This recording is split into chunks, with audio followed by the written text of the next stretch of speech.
नमस्कार दोस्तों। मेरा नाम है कपिल और मैं कहानियाँ सुनाता हूँ। ये है हमारा हिंदुस्तान, जहाँ बच्चों को भगवान का रूप माना जाता है। पर कई बार बच्चों पर ऐसे जुल्म होते हैं जब इंसान और शैतान में फ़र्क करना मुश्किल हो जाता है। हमारे देश में लगभग 6.5 लाख गांव हैं। लोग शहरों के नाम तो अक्सर याद रखते हैं, मगर गांव के नाम लोगों के जहन में नहीं चढ़ पाते।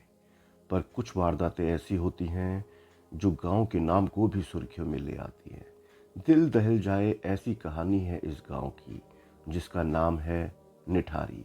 यहाँ पर मैं आपको बताना चाहूँगा कि निठारी कभी गांव हुआ करता था, पर अब तो ये दिल्ली की सैटेलाइट टाउन या सबर्ब, या हिंदी में कहे तो दिल्ली की उपनगरी नोएडा का एक हिस्सा है। जब ये कांड हुआ तब भी निटारी कोई सुनसान बियाबान गांव नहीं हुआ करता था। यहाँ अच्छी खासी आलीशान कोठियाँ बनी हुई थी, बड़ी गाड़ियों में सफ़र करते, महंगे घरों में रहते लोगों की घिनौनी हरकतों को उजागर किया निठारी कांड ने। इस अपराध का जो सबसे चौंकाने वाला पहलू था वो ये कि अक्सर वेस्टर्न सोसाइटी में इस तरह की घटनाएं और वारदातों के बारे में सुनने को मिलता रहा है, पर हमारे बड़े शहरों के बीचों बीच हमारे जैसे ही कुछ लोग ऐसा करते हैं। इस बात ने सबको अंदर तक झंझोड़ कर रख दिया। ऐसा कहते हैं कि इस क्राइम की, इस अपराध की जो नींव थी, जो जड़ थी, वो जनवरी 2006 से ही फैलना शुरू हो गई थी। निठारी गांव के पास से उन दिनों बच्चों के गायब होने की खबरें रफ्तार पकड़ रही थी। पर अफसोस, हमारे यहाँ अमीर के बच्चों को तो अमीर, पर गरीब के बच्चों को सिर्फ आबादी ही समझा जाता है। किसी ने ना इन गुमशुदा बच्चों की तलाश की और ना ही उन बच्चों के लाचार माँ बाप की किसी ने गुहार ही सुनी। निठारी गांव से सटे नोएडा के सेक्टर 31 के D5 कोठी नंबर में क्या भयानक खेल हो रहा था, किसी को कानो कान खबर ही नहीं थी। जनवरी 2000 से बच्चों के गायब होने का सिलसिला चलता जा रहा था और ये ही धीरे धीरे गुमशुदा बच्चों की जो संख्या थी वो बढ़ती जा रही थी। पर इस बात पर किसी ने ज़्यादा तवज्जो देना ठीक नहीं समझा। पुलिस वालों ने इस घटना को इतने हल्के में लिया कि वो यही समझते रहे शायद बच्चे घर से भाग गए हैं। बच्चों की गायब होने का सिलसिला था जो रुकता ही नहीं था। तकरीबन 5 महीनों में 12 बच्चे और गायब हो चुके थे। इस बात ने तूल पकड़ा जब जब पायल नाम की एक बच्ची गायब हो गई। पायल की उम्र कहते हैं उस समय तकरीबन 14 साल की थी। इसका मतलब कि अभी तक जितने बच्चे गायब हुए थे उनमें पायल सबसे समझदार भी थी और बड़ी भी थी।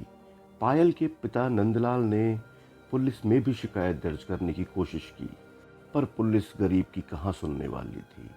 पुलिस ने नंदलाल के साथ भी टालमटोली करना शुरू कर दिया।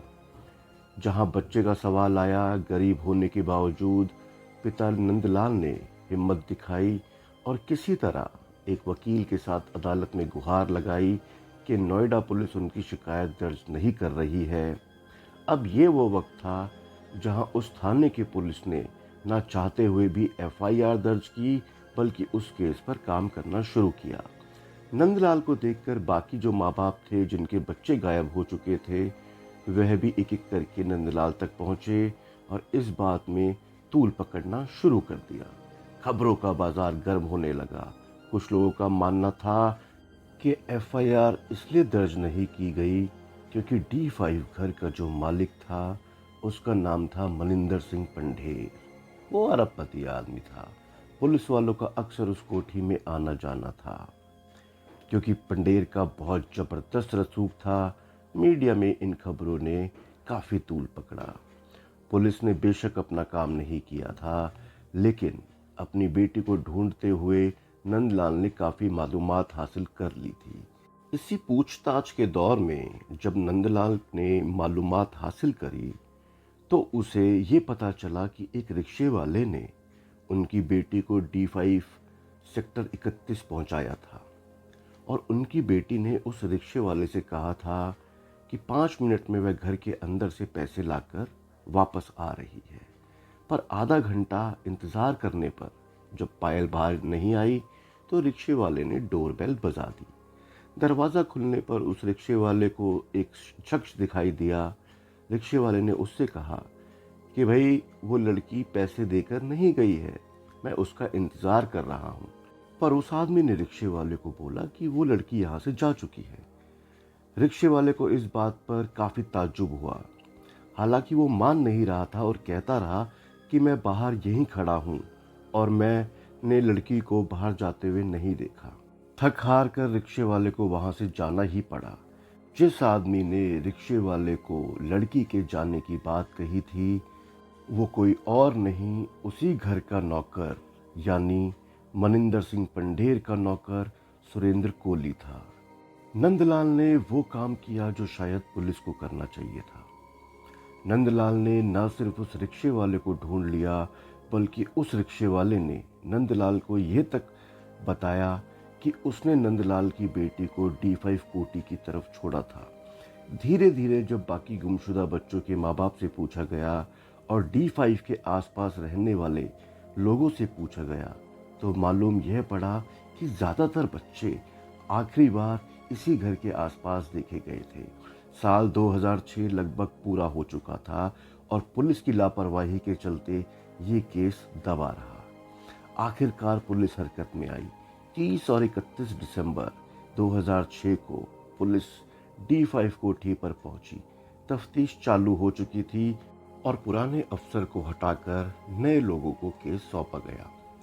उस इलाके में लोग कहा करते थे कि लगभग 1 महीने से एक अजीब से किस्म की बदबू फैली हुई है। ज़्यादातर लोग यही समझते रहे कि जो बदबू है D5 के पीछे जो नाला है उसकी वजह से है। बहरहाल D5 की तलाशी लेने के बाद पुलिस वालों को कुछ खास हासिल नहीं हुआ, लेकिन एक पुलिस वाले और एक लोकल ने जब नाले की तरफ ध्यान से देखा तो ढेर सारे पॉलिथीन बैग्स दिखाई दिए। और अब जबकि मैं आपको ये वाक्य के बारे में बता रहा हूँ, मेरी रूह कांप जाती है कि वो मंजर उन पुलिस ऑफिसर्स और वहाँ के बाशिंदों के लिए कैसा रहा होगा।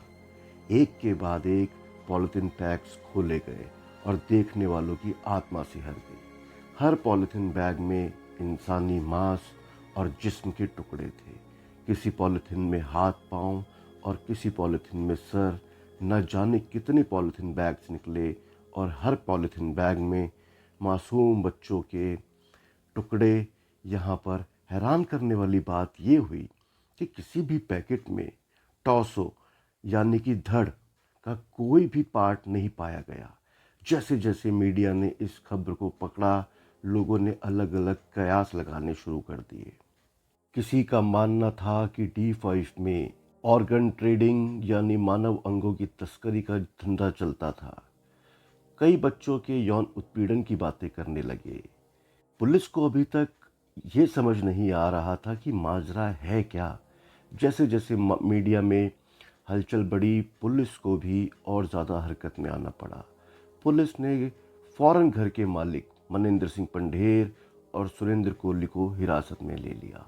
इस दौरान D5 के पीछे नाले में से बच्चों के जो कंकाल निकले, उनमें अंदाज़ा लगाया गया कि तकरीबन 16 से 17 बच्चों का कत्ल किया गया।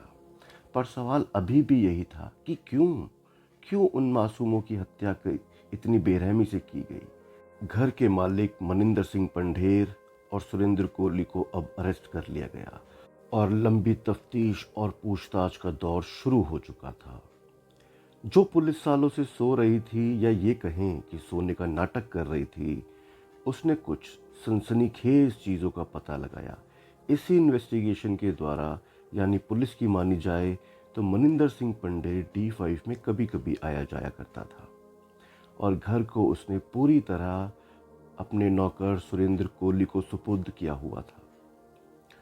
या ये कहें कि सुरेंद्र कोहली की पूरी तरह से देखरेख में था D5 का घर।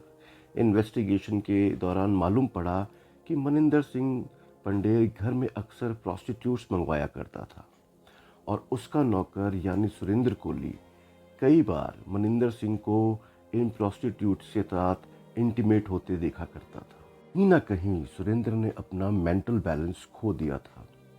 पुलिस ने यह भी बताया कि पहली बार सुरेंद्र कोहली को एक प्रोस्टिट्यूट ने ही प्रोवोक किया और सुरेंद्र कोहली को तरह तरह से बेइज्जत किया। इस बात से सुरेंद्र कोहली के अंदर इतनी कड़वाहट आ गई, शुरुआत बदला लेने से और बाद में इस बदले ने शौक का रूप इख्तियार कर लिया। पुलिस को अपने कन्फेशन में सुरेंद्र कोहली ने कहा कि सुरेंद्र विक्टिम्स को अक्सर टॉफ़ी या किसी किस्म के लालच के बहाने घर में बुलाता और उसके बाद उनका रेप करके कत्ल कर देता। कई केसेस में जो बेहद चौंकाने वाली बात सामने आई वो ये थी कि वो अपने मासूम विक्टिम की हत्या करके और उनका कत्ल करके उनके जिस्म के टुकड़ों को पकाकर खाता भी था। आसान शब्दों में अगर इसे समझा जाए तो सुरेंद्र कोहली पुलिस के मुताबिक एक नरबख्शी यानी कि एक कैनिबल है। जब अदालत में सुरेंद्र कोहली को पेश किया गया तो उसका नतीजा कुछ उल्टा ही था। सुरेंद्र कोहली ने अपने कन्फेशंस में मुकर गया। उसने कोर्ट में जज के सामने कहा कि पुलिस ने उससे ये बयान ज़बरदस्ती लिया है, पुलिस ने उसे टॉर्चर किया है और जितनी हत्याएं हैं उसमें उनका कोई हाथ नहीं है। कोर्ट केस चलता रहा। यानी मुद्दे की बात यह है कि हमारे देश में कोर्ट केस, अदालत की कार्रवाइयाँ जब शुरू हो जाती हैं तो च्युइंगम की तरह इसे बस खींचता ही चला जाता है। 2009 में सीबीआई कोर्ट ने सुरेंद्र कोहली और पंडेर को मौत की सज़ा सुनाई। हालांकि इलाहाबाद कोर्ट ने सितंबर 2009 में पंडेर को बरी कर दिया और सुरेंद्र को फांसी की सज़ा मिली, लेकिन उसकी फांसी की सज़ा अब तक किसी न किसी वजह से टलती ही जा रही है। कोहली ने राष्ट्रपति के सामने मर्सी पिटीशन यानी दया याचना भी डाली, लेकिन यह पिटीशन राष्ट्रपति जी ने खारिज कर दी। लगभग 3 साल जेल से बाहर रहने के बाद 2017 जुलाई में इलाहाबाद कोर्ट ने सुरेंद्र कोहली के साथ पंडेर को भी दोषी पाया और डेथ सेंटेंस सुनाया। अभी तक 8 हत्याओं के केस में जो चल रहे हैं, कोहली को सब में मौत की सज़ा सुनाई गई है, पर अभी 8 केसेस और हैं जो उस पर चलाए जाने बाकी हैं। इस केस के कुछ इम्पोर्टेंट पहलू जो हमारे जस्टिस की प्रक्रिया, न्याय की प्रक्रिया पर सवाल उठाती हैं। सबसे पहली बात, जब इस केस के सामने आने से 1 साल पहले लोगों ने पुलिस में जाकर कंप्लेंट की थी, तो पुलिस ने इन्वेस्टिगेशन क्यों नहीं की? फिर क्यों एफआईआर दर्ज नहीं की गई? दूसरी बात, जब आस पड़ोस के लोगों ने उन पॉलिथीन बैग्स का पता लगाया जो नाले में पड़े थे और इस पूरे केस को सामने लेकर आए, तो पुलिस क्यों बोलती रही कि इस केस को पुलिस ने ही पता लगाया है? तीसरी बात, पुलिस ने और कोर्ट ने D5 में काम करने वाले माली और मेड का बयान क्यों नहीं लिया? इतने मर्डर, हत्याएं होने के बावजूद कैसे हो सकता है कि कभी भी सुरेंद्र कोहली के अलावा किसी और नौकर को कभी कानो कान कुछ खबर ही नहीं पड़ी, ना कुछ संदेह हुआ?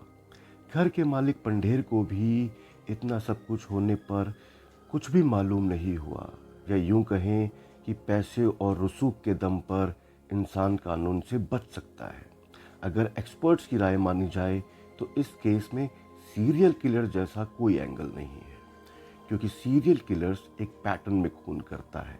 खून करने का एक सिलसिला या कोई सिमिलैरिटी होती है, पर इस केस में छोटे छोटे लड़के लड़कियों या यहाँ तक कि महिलाओं का भी मर्डर किया गया। लोकल लोगों का मानना है कि D5 के साथ रहने वाले घर में एक डॉक्टर रहता है जिस पर ऑर्गन ट्रेड का केस चल चुका है। इस पहलू की कितनी जांच हुई या नहीं हुई आज तक पता नहीं चला। लोग यह भी कहते हैं जब D5 पे पुलिस ने रेड की तो वहाँ चाइल्ड पोर्नोग्राफी के भी सबूत मिले। क्या इस पहलू की जांच हुई या नहीं, ये भी आज तक किसी को मालूम नहीं है। ये केस जितना चौंकाने वाला और दर्दनाक है, उससे कहीं ज़्यादा शक के दायरे में पुलिस का रोल भी है। क्या अगर पुलिस ने टाइम पर एक्शन लिया होता तो क्या कुछ निर्दोषों की जान बचाई जा सकती थी? केस का अंत सुरेंद्र कोहली के गले में फांसी का फंदा लगाकर होगा। पंडेर का क्या होगा? कोई ठीक से नहीं कह सकता। पर उन तमाम विक्टिमों की आखिरी चीखें और दर्द ना कभी कोई जान पाया है और ना कभी जान पाएगा। आखिर इस केस की जड़ें कितनी गहरी हैं, शायद ये बात उन बच्चों के जिस्म के टुकड़े और उनकी रूह के साथ हमेशा के लिए दफन हो जाएंगी। तो दोस्तों, ये थी आज की कहानी। आपको कैसी लगी? Please do let me know. God bless, peace to all.